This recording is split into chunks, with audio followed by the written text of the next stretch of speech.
De retour en studio, la psychologie de l'enfant, l'outil indispensable de l'éducateur, M. Zabi Frédéric, notre personne ressource, psychothérapeute et éducateur familial. Mais vous avez un penchant particulier pour les enfants? Pour tout le monde. D'accord. Les enfants, les couples, les personnes individuelles, pour tout le monde. Moi, j'ai envie juste de redonner toute sa place à la personne humaine dans une société. Toute sa place. Et cette place, elle est perdue? Je pense qu'elle est en train de se perdre. Parce qu'aujourd'hui, nous avons une société où les gens n'ont pas beaucoup de valeurs. Quand je parle en termes de valeurs, je veux dire que les gens, ils exaltent plus, par exemple, les valeurs du travail pour s'épanouir, les valeurs certaines valeurs religieuses pour se tenir bien dans la société. Aujourd'hui, c'est la facilité. On peut juste aller sur le net en 3 clics d'ordinateur et on a arnaqué quelqu'un, on a des millions dans le compte. C'est facile. C'est dans ça que les gens sont aujourd'hui. Aujourd'hui, on se lève, il suffit juste de sourire à un homme et puis on a un peu d'argent. Ça, c'est dans ça que les hommes sont aujourd'hui. Je me dis, il faut que ça change. Il faut qu'on revienne aux valeurs qui sont normales dans une société où on travaille et on gagne son pain, où on n'attend rien de personne, où voilà, on ne s'assoit pas et on rêve que les choses vont atterrir du ciel ou bien qu'on va cueillir l'argent sur un arbre. Non, il faut qu'on travaille. Et pour cela, il faut qu'on ait de bonnes valeurs dès la base. C'est pour ça qu'on parle d'éducation? Absolument. C'est pour ça qu'il faut qu'on tienne compte des stades de développement dans l'éducation de quelqu'un pour ne pas rater les choses. Répertorié et puis vous avez dit qu'il y en a 4. Oui. Lesquels? Oui, il y a le stade oral. Ça se passe entre 0 et 2 ans. C'est bon que les parents sachent qu'à cet âge-là, les enfants ont cette tendance naturelle à tout rapporter à la bouche. Donc, même si vous avez beaucoup d'argent et donc si vous avez beaucoup de meubles dans votre maison, quand vous avez décidé de faire un enfant, il faut faire le ménage. Il faut dégager tout dans la maison. Parce que sinon, votre enfant, il va mordre votre fil électrique. Il va se faire électrocuter. C'est une tendance naturelle. Quand il va aller vers ça, il ne faut pas le taper. Parce qu'en le tapant, ce n'est pas que je suis en train de le défendre. Quand bien même, il faut le défendre. Parce que même la société le défend. Il ne faut pas le taper. Parce qu'il ne fait pas exprès. C'est cette tendance naturelle qu'il a à tout rapporter à sa bouche entre 0 et 2 ans. Il va prendre la terre, il va prendre la nourriture, il va prendre des meubles, il va prendre des jouets. Et tout ça, c'est pour la bouche. Mais est-ce que, c'est vrai qu'il ne faut pas taper un enfant, mais le fait de vouloir lever la main, est-ce que ça ne peut pas créer un réflexe chez l'enfant qui va se dire, quand je fais ça, voici la menace qui plane, donc je ne fais plus? C'est pas comme ça aussi qu'il faut... On a parlé de la gestion de l'autorité. L'autorité, ce n'est pas forcément la menace. L'autorité, ce n'est pas la violence. Je vous ai dit, il y a une grande différence à faire entre l'obéissance et la soumission. On peut soumettre quelqu'un par la violence, mais on ne peut pas amener quelqu'un à obéir forcément dans la violence. Parce que quand il obéit dans la violence, ce n'est plus une véritable obéissance, ça devient une soumission. Et quand vous ne serez pas là, quand il aura l'occasion de ne plus être soumis, il va s'émanciper de votre tutelle. Et très vite, vous allez vous rendre compte que votre enfant est devenu rebelle à ce que vous dites, réfractaire à vos lois. Il va les enfreindre quand il veut. Ça, c'est par rapport au profil de l'enfant. Et les enfants aussi qui seront dociles, parce que justement, il y a la répression. Vous savez, cette docilité, ça sera une docilité feinte. Si l'enfant n'est pas, je veux dire, designed, s'il n'est pas formaté comme ça, il a son tempérament. On peut avoir un enfant, par exemple, qui est sanguin, qui a tendance à bouger un peu, à se faire voir, à aller ci et là. S'il a des parents qui sont rigoureux, ne bouge pas, ne fais pas ceci, ne va pas là, reste ici, à longueur de journée, il finit par être dans ce moule-là où il se dit, bon, ok, comme je dois faire plaisir à papa et à maman, je me tiens à carreau. Et ça, il doit le faire tant qu'il est sous votre regard. Quand il tourne le dos, quand il va aller à l'école, là-bas, c'est la liberté. Là-bas, c'est les amis. Personne ne lui dira, il ne faut pas aller ici, il ne faut pas aller là. Et il va s'en donner à cœur joie. Et vous allez voir que l'enfant, les parents vont dire, quand l'éducateur, par exemple, de l'école va interpeller les parents sur leur conduite de l'enfant, on lui dit, mais je ne reconnais pas mon enfant. Ça, ce n'est pas l'image qu'il me montre à la maison. Madame, moi-même, je vais vous donner mon exemple. J'étais au lycée scientifique de Yamoussoukro. Quand j'ai fait une grosse bêtise là-bas, on voulait m'exclure de l'internat. On a appelé mon père pour lui dire, voilà la gaffe que ton fils a fait. En plein conseil, mon père a dit que ce n'est pas moi, alors que je l'avais fait. Pourquoi? Parce qu'à la maison, ils avaient une image de moi. Mon père, il me brandissait comme un trophée à tout bout de rue. Donc, ça fait que j'avais cette tendance naturelle-là à toujours vouloir lui faire plaisir. Oui. Je ne voulais jamais décevoir mon père. Et à force de faire ça, mon naturel n'arrivait pas à s'exprimer à la maison. À la maison, tout le monde m'appelait le moine. Mais demandez à tous ceux qui ont fait le lycée avec moi, j'ai été très loin à ce moment-là d'être un moine. Voilà. Et donc, tout le monde me traitait d'avoir deux visages.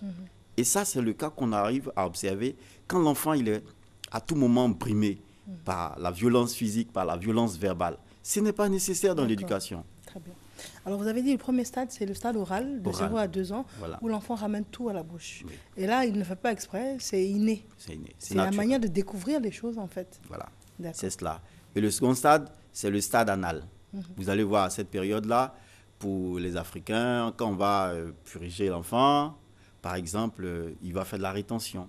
Il est assis, dans le main sur le pot, il ne fait rien sortir. Et puis, voilà, au moment où vous y attendez le moins, boum, il balance tout dehors. Et là, vous vous plaignez. Mais c'est une façon pour lui de jouer. C'est une façon pour lui de se découvrir, de voir qu'il peut vous manipuler, qu'il peut vous contrôler. C'est une façon pour lui d'affirmer aussi son autorité. Donc, quand vous ça, c'est pour ceux qui purgent, mais ceux qui ne purgent pas. L'enfant, qu'est-ce que ça peut être? Ça, les enfants au stade anal, par exemple, ils ont tendance à jouer un peu avec les nerfs des gens, avec les nerfs des parents. C'est-à-dire que vous lui demandez de faire quelque chose et il ne le fait pas. C'est à ce moment-là précisément qu'on assiste au non systématique. Ou quand vous dites à l'enfant, passe ici, non. Fais ceci, non. Mais son non veut dire oui, en fait. Quand il dit non, ce n'est pas un non sérieux. Il dit non, mais il finit par faire.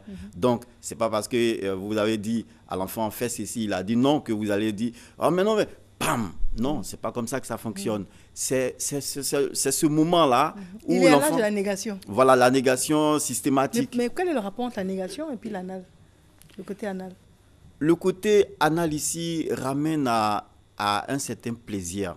Vous voyez, je n'ai pas envie d'utiliser les grands mots, mais cette partie du corps, c'est la terminaison de tous les nerfs du corps, en fait. Et donc, ça donne des sensations agréables. C'est pour ça, d'ailleurs, que ceux qui sont un peu tordus vont vers l'homosexualité.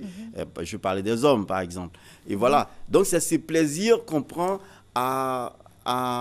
si vous voulez, à jouer avec les gens.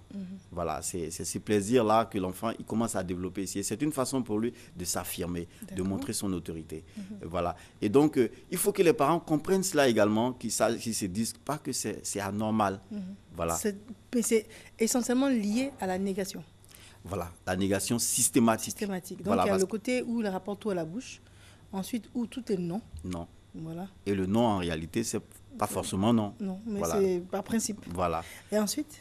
Ensuite, il y a le stade phallique. Le stade phallique, c'est le stade où l'enfant, il se découvre. Il découvre son sexe.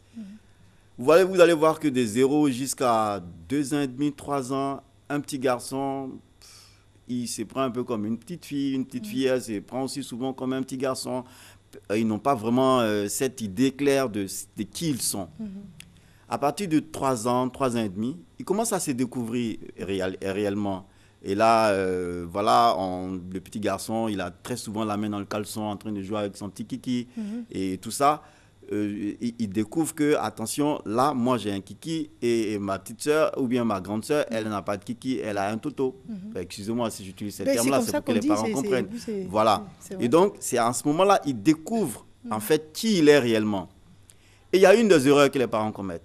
À ce moment-là, je vous en prie, ne vous lavez pas avec vos enfants.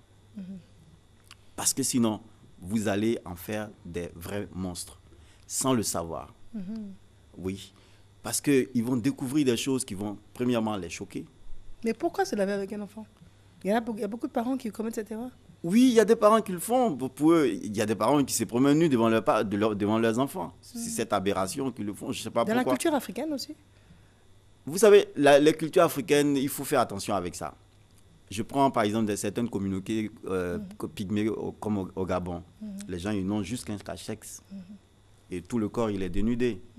Mais tant qu'on vit dans ce contexte-là, on ne se rend pas compte de ce que les gens, ils sont nus. Tout à fait. Voilà, si vous avez grandi dans un autre environnement, c'est sûr que vous allez trouver qu'ils sont nus à tout moment. Mais eux, ça ne les dérange pas. Donc un enfant dans ce contexte-là, il ne va pas prendre les choses de la même façon qu'un enfant qui est grandi, par exemple, ici.